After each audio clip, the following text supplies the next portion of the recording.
আসসালামু আলাইকুম। তো অবশেষে আমাদের চরের উপর যে জমির পেঁয়াজ ছিল সেগুলো তোলা শেষ হয়েছে। তো আজকে প্রায় আমরা 20 শতাংশ জায়গা জুড়ে সে পেঁয়াজ তুলবো।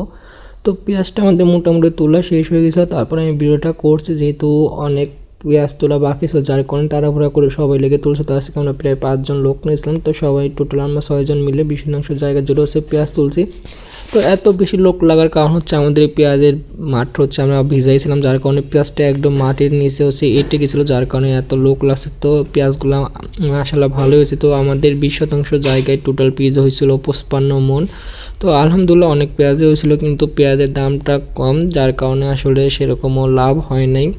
তো যাই হোক, আল্লাহ যা ভাগ্যে রাখে সেটাই হবে। তো আজকে আমরা পেঁয়াজ তোলা শেষ, এগুলো হচ্ছে আমাদের বাসায় হেরত করে নিয়ে গেছিলাম, যেহেতু আমাদের নদী পথে হেরত ছাড়া হচ্ছে যাওয়া যায় না। আর পাশাপাশি মৌসি গাড়ি তো নিয়ে আসা যায়, যেহেতু বেশি পেঁয়াজ ছিল যার কারণে আমরা হচ্ছে হেরত করে হচ্ছে পেঁয়াজগুলো আনে আমাদের অন্য একটা জায়গায় হচ্ছে পেঁয়াজগুলো ঢেলছিলাম, সেখানেই হচ্ছে মানুষগুলো হচ্ছে পেঁয়াজ কেটে দেয়। তো আমাদের এদিকে এখন পেঁয়াজের বর্তমান বাজার যাচ্ছে 1300 থেকে 1400 টাকা বাজার। তো আপনাদের ওখানে কত করে গেল সেটা কমেন্ট করে অবশ্যই জানাবেন।